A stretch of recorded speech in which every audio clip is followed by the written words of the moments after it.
Scene one, take one. Hi guys, Tony Dovale here from Life Masters. I've just come back from St Lazarus Banks and I thought I'd give you some of my wisdom based on my experience, because if I go back there are a few things that I would do differently. So let's start with rods. You're going to need a minimum of 3 sets of rods. Something for trawling, something for popping, spinning, and something for jigging. So I took a whole lot of different rods.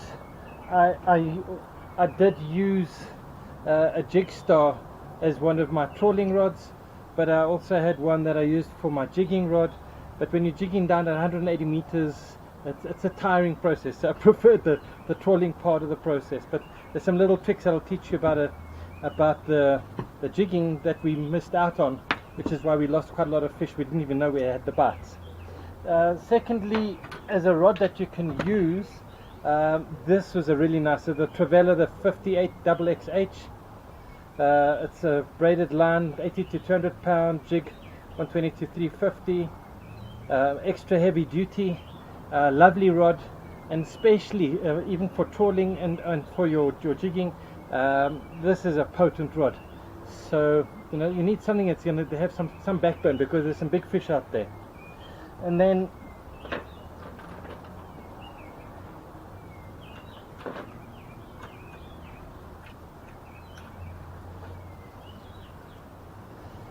for the popping, you need something.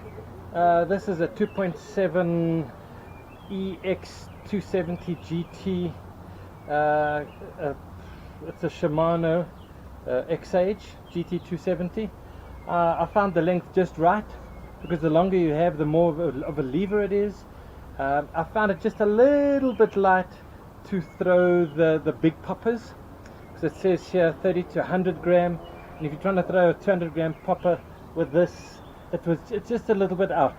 But I had a Shimano Stella on here, the 1400, and I got hooked into some serious kingfish, and this was a Stella rod.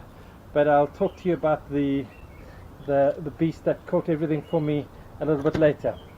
So rods, you need at least 3, a minimum of 3 that you can have set up, and maybe a spare one that you can use for the guys that a bit of plastics jig heads, that they did these little jobbies, and they had a lot of fun down at the bottom and in the areas where we were busy fishing.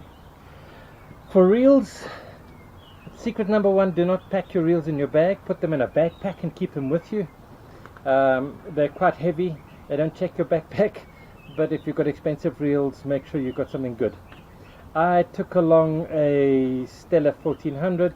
I took a Torque 5, which was amazing under pressure. I had an Alutechnos Gorilla 12C for the jigging. Didn't really like it. I'm probably going to change it for Talica 16. And then I used the Talica 25, Shimano Talica 25 for my trawling. Amazing reel, absolutely amazing reel. You can get them for about 5.5 grand if you shop around hard. Took a lot of braid. I put 80 pound braid on it. It was absolute stellar idea. The guys that I went with, some of them had the Saltus Daiwa Saltus 6400, I think it was. It's about 2.5 grand for the reel. I didn't see any of them getting smoked badly at all. They even had 4500 reels, and they managed to survive. Some of them got beaten quite badly by the size of the fish that are there.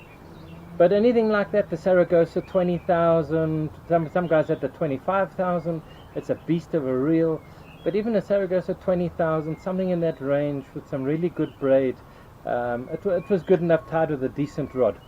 Obviously you have to make sure that your knots are important. So before you go, learn all the knots. The PR knot, the new fancy leader braid to leader knot, that's a knotless knot. Go online, learn how to do them, because you will need to do them a few times. For line, I took 50 pound line, 65 pound line, 85 pound line, and 100 pound line. On most of my reels I had 50 and 85 pound line, and I kept the others spare. You need to take spare just in case you do get spooled. A few of our guys were down to the last few meters of line, but we managed to get it back. But it can happen, and our skipper said he was amazed how little stuff we lost, because other guys, you get cleaned out. There's big stuff out there when you're going out there.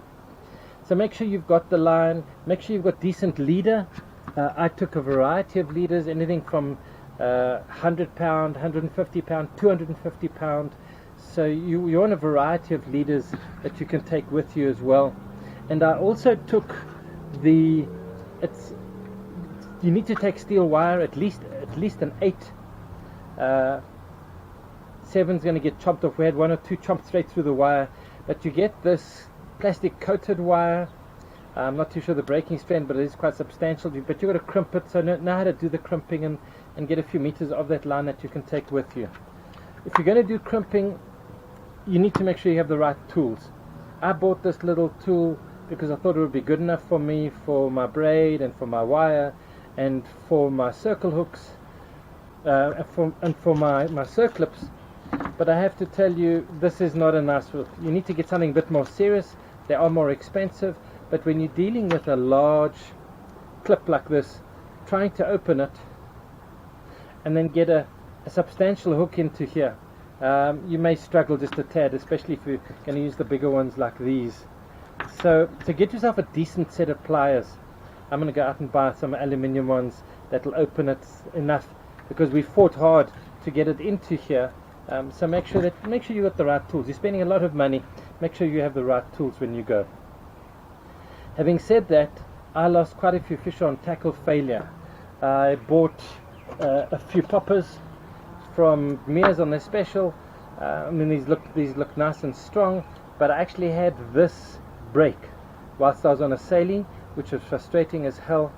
That was number one. And then number 2, I was out, we were doing some king fishing, and I didn't change the hooks on these. A lot of these took, the pinks and the blues took a lot of the fish. But the problem is, if you see here, these little clips here are so weak, and if you're going to be putting serious pressure on a 30-40 kilo kingfish, it's going to wipe you out. Unfortunately, I didn't make the change. I had the stuff with me, I had spares, and I didn't change them.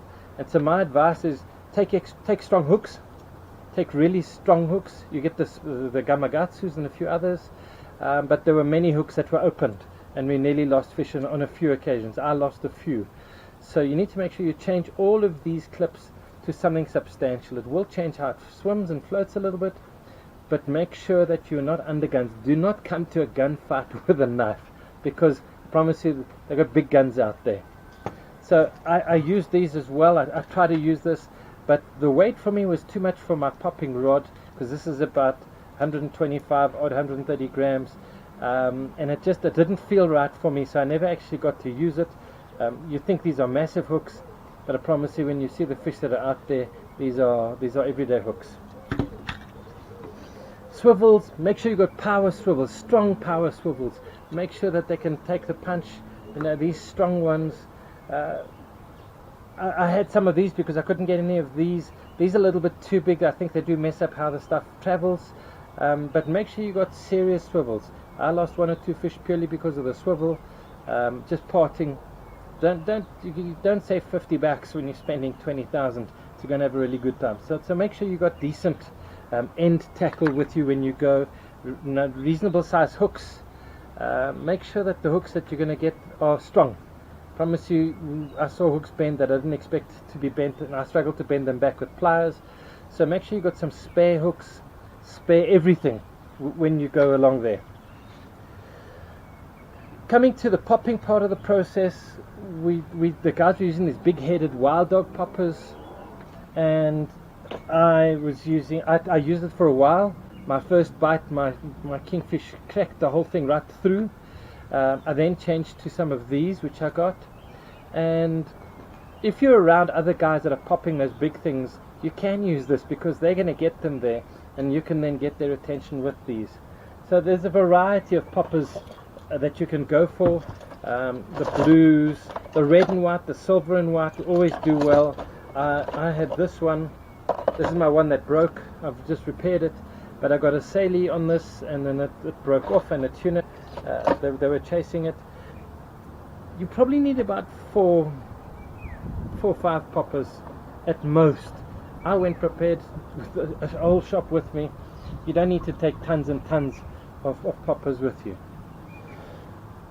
Also, make sure you have decent gloves. I'm left-handed, so I had a glove like this, which is the fingerless gloves, but when I was casting, the braid was rubbing the hell out of my fingers. After 100, 200 casts, it actually gets quite sore. So it might have been nicer to have a glove like this. At least this one I had on my right hand for a lot of the stuff if I was going to hold the fish. But I did get to a point where my fingers through here were actually, I was trying to use different fingers and it wasn't casting nicely. So get nice gloves, but also make sure that your fingers are going to be protected, because you do a lot of popping. The guys that you go with might say the boat's got trawling stuff. Take your own. I took my own red and white. I took my own rods. My little red and white probably did most of the damage on the tuna, the wahoo, 10, 15 hits on and offs, ons. And also make sure that whatever end tackle you're using, I got one of these. It's like a pen. That's from a company called Rolson. It's actually got a little groove in here where you can take your hooks and you can sharpen the hooks, because my suggestion is that you make sure your hooks are absolutely razor sharp. So make sure that you've got a tool like that as well. You can just keep it in your pocket to make sure that your hooks are sharp. Take a few Helcos, 3 or 4 Helcos. We had guys, we probably lost about 5 or 6 on the trip. It happens. I lost my favorite red and white one. The guy helping us allowed the fish to go under the boat and it then broke off underneath. I was very disappointed. It was like a 2-meter wahoo, but that's what life is about. Also the pinks. I noticed the pinks were getting a lot of hits. This is like a sinking stick bait. We noticed the kingfish were right down to the bottom 10 meters, so you're popping right up top, but you need something to go down. I had this rattler. You won't be able to see it too well, but it's been mauled. It really has been mauled, and I would cast this out, and I got some amazing kingies on this. If I can find some more of these, I'm going to get them, because it was a much nicer experience and much easier to use than popping the whole time. So you can go and find these at Mears. Go and negotiate there. I'll give you the contacts where you can get better pricing. Pinks, blues, greens, and your red and whites are vital in your Helcos. For the jigs, you need a variety of jigs. Where we were down at 150 meters, 180 meters. So you need a variety of weights. You get the shorter ones, the slow jigs, which I would advise to get 1 or 2 as well. You need one of these, a few of these. This is a 200 gram, but you might need a 300, 400 gram as well. But here's what I discovered. When you put your line on, and this thing is dropping down 180 meters, the hook floats up. Now the problem with that is I have got many tooth marks on my other jigs that were marauded, but the hook was up here. So for me, the wisdom is to get an elastic band and wrap your elastic band around here a few times, that you can then set this up, that you can just keep the hook lightly. This is not exactly how it would be done, but that you can keep the hook down. So when you are dropping down, the 20 or 30 times I dropped down, I got hit, but I didn't know I was being hit, and A and B, my hook was out of the way. And my frustration is I had elastic bands with me, and I didn't use it. But make sure you do that, because a lot of our guys were saying, and I didn't get the bites, but look at all these huge tooth marks. The dog-tooth tuna were there. The blues, the reds, the pink, the slightly shinier versions of those holographic patterns are very good. These are quite nice. You can get the fluorescent, you can get them charged up at night and then drop it down. But we didn't do any nighttime jigging at all, but very tiring. Plastics, a few of the guys took along the plastics and the jig heads. They had a hell of a lot of fun. You need at least a 1.5, 2 ounce to get down sometimes. We were typically in anything between 10 to 50 meters of water. So, you need quite a few. Very often the guy would go out, get hit, come back, change, go out, get hit. So you make sure you bring enough plastics with you. This one's been eaten like crazy. But there's a lot of amazing fish that will take on these. I saw a few guys get almost spooled because of the kind of stuff that they took on there. I also did take a live bait rig that I would use. The problem with the live bait rig is if the other guys are trawling your live bait speed is much slower than that. So we never got a chance to use it. Then the live bait died, and I put it out that night. I put this through the mouth, and it got taken. So my wisdom is, don't put it through the mouth. Make sure there's one that goes down the side of the body, all the way to at least 2/3 down the body, because something took it and pulled it off the hook. I mean, we've got no idea what it was.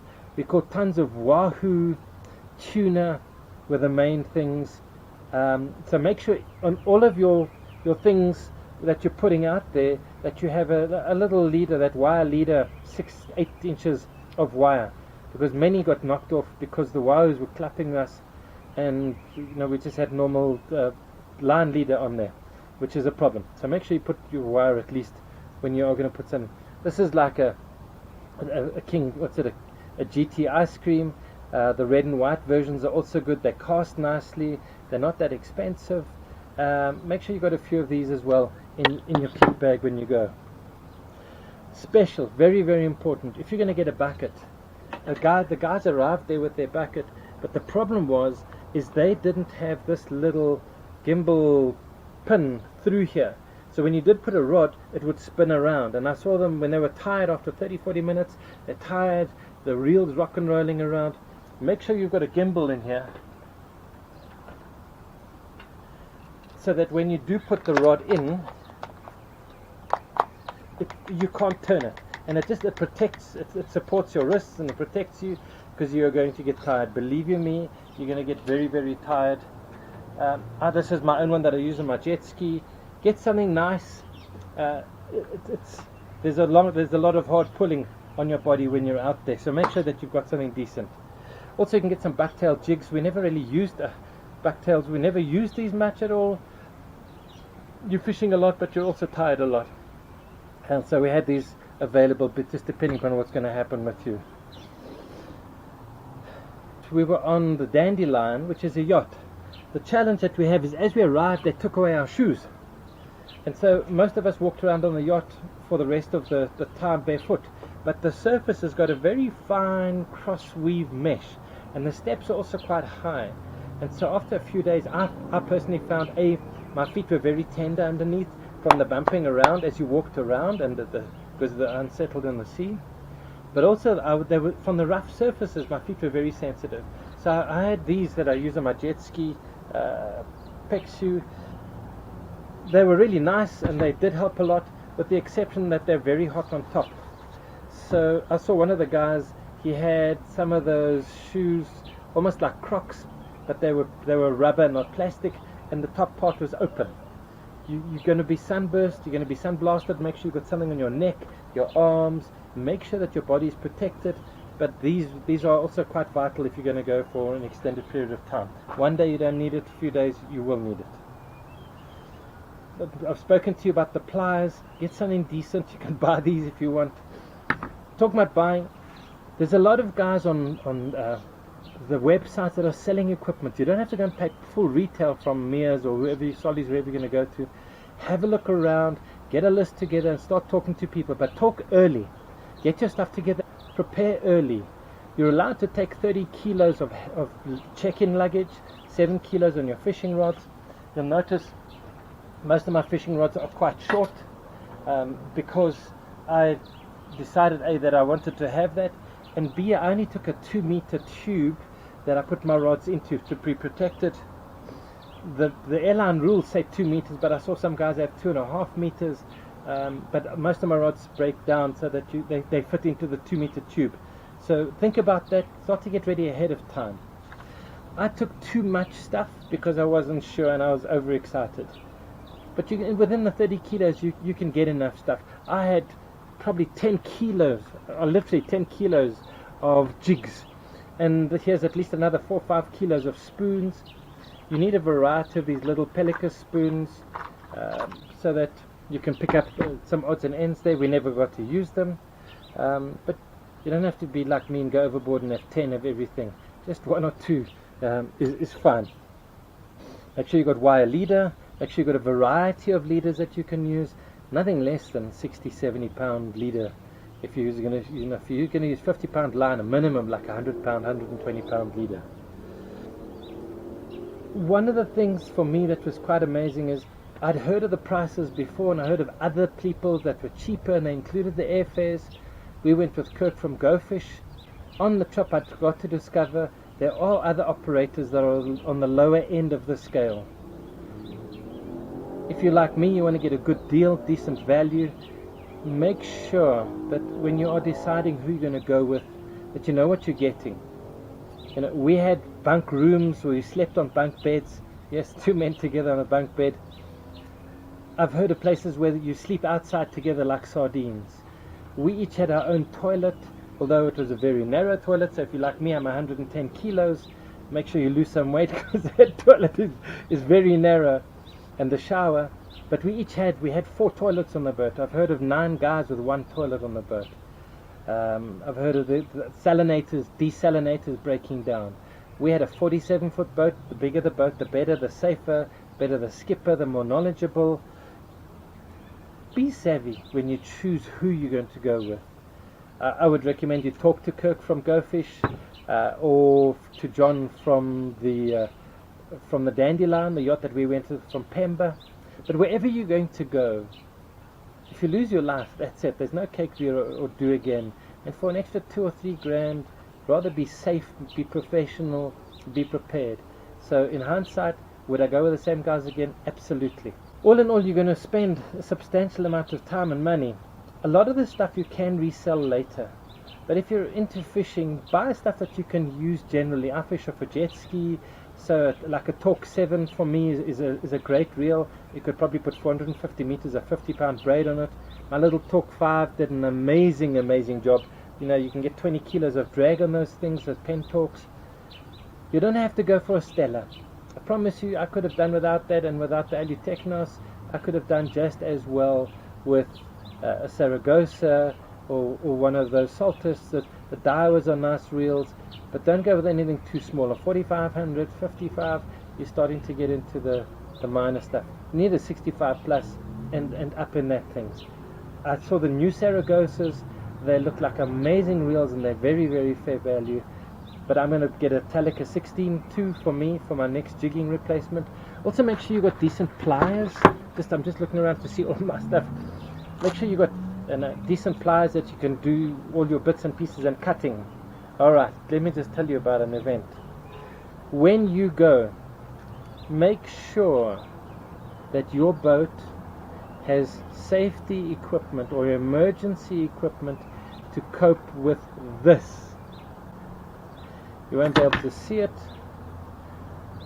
but we had a thing hanging on the wall like this, where we used to hang, once we'd taken the stuff off our rods, we used to hang it up on a wall. So there was this thing hanging up, which was really convenient and great to have. But here's the problem. Once this little thing got a little full, instead of the hooks being out of the way, they were sticking out. And one of these jobbies, as I stepped down, went into my finger.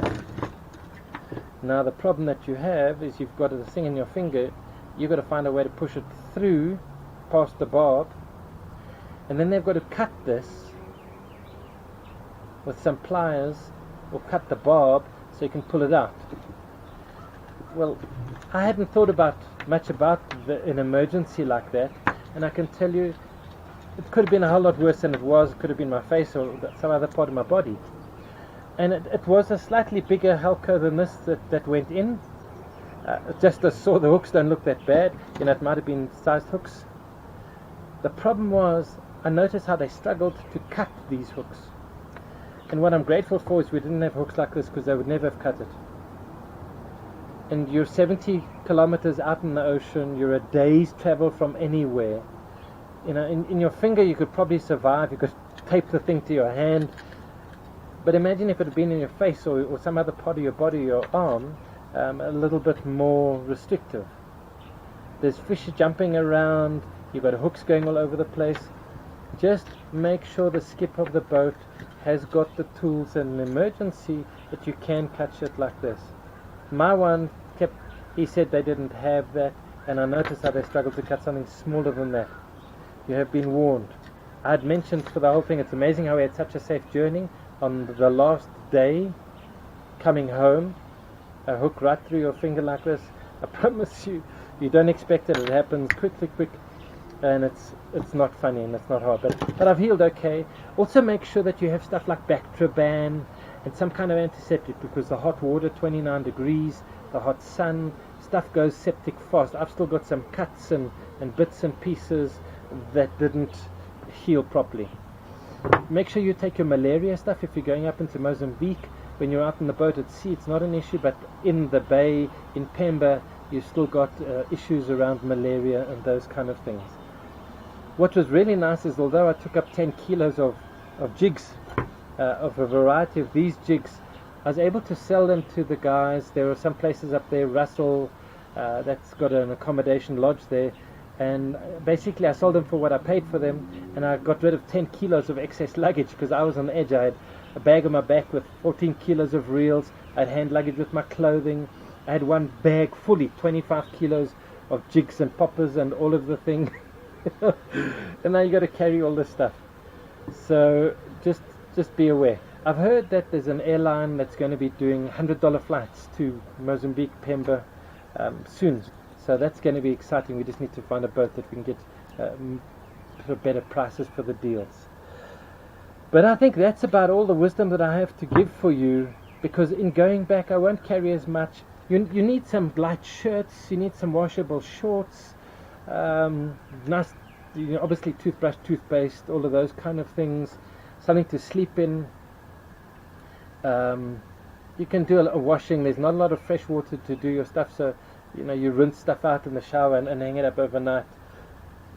But I took more equipment than clothing, and I had a blast. I will be doing it again. I didn't catch my fish of a lifetime. There were guys in the boat that caught a 52 kilo sailfish. Another guy caught a ginormous kingfish. We caught kingfish anything from 20 to 30 kilos. They sound very much, but the big 50 kilo ones are astounding. We had huge wahoos that were there. But this is an experience of a lifetime. And if you think that for probably 20 odd grand in the experience for the 5-6 days, you can do stuff that very few people can do. Out at St Lazarus Banks, the water was calm. We had a problem in the beginning of the journey because of weather, but within a day or so it calmed down. Our skipper was competent, John and Bev. The food was great. My hands just got tired, my arms got tired, my back was tired. Prepare yourself. Whatever you think you're going to get, go better prepared. Make sure you've got clips that are stronger than these little clips. You need serious clips. Make sure you have a little waterproof camera like a GoPro. I found the SJ4000, which is like a GoPro lookalike copy, equal version, but it's about quarter of the price. A quarter. It does full HD, Wi-Fi, the whole shooting match. So give me a shout if you want to get a hold of one. I know who the guys are that are importers. We can get a special deal for you. I'll put a list of the guys that helped me the most relating to braid, to knowledge, to rods, to reels. I got specials from Mears. I got specials from Craig at CDS Angling. I got a lot of people that were very kind and very helpful, and I'll happily share all of that with you. If you want to chat to me, if you want to come along on a session, come along. I am designing a business service with my team building process, which will be strategy and fishing expedition. So we'll go out and we'll do a business strategy process, appreciative inquiry, blue ocean, and all of the business stuff. And in between that, we'll then catch some fish and have some fun and do a lot of learning and optimizing of your business and of your mindsets, and give you the tools and the resources that you can improve and enhance your business when you get back. It was a good feeling. It's taken me at least 3 days to recover. You need a holiday to recover from the experience, but an amazing life-changing event. If you want to talk to me about it, give me a shout. I'll give you my details at the end of the video. If you want to come on one of these events, let me know. We can organize some specials for you. We can help you with equipment. But have fun. Get out there. Do something in your life that you may never have done before. It was amazing. I'll be doing it again. And this is Tony Dovale from Life Masters. Thank you for your time. I hope that this has been of value to you, that you can be well prepared and better prepared than I was, because time is short, fish are lots, energy is short.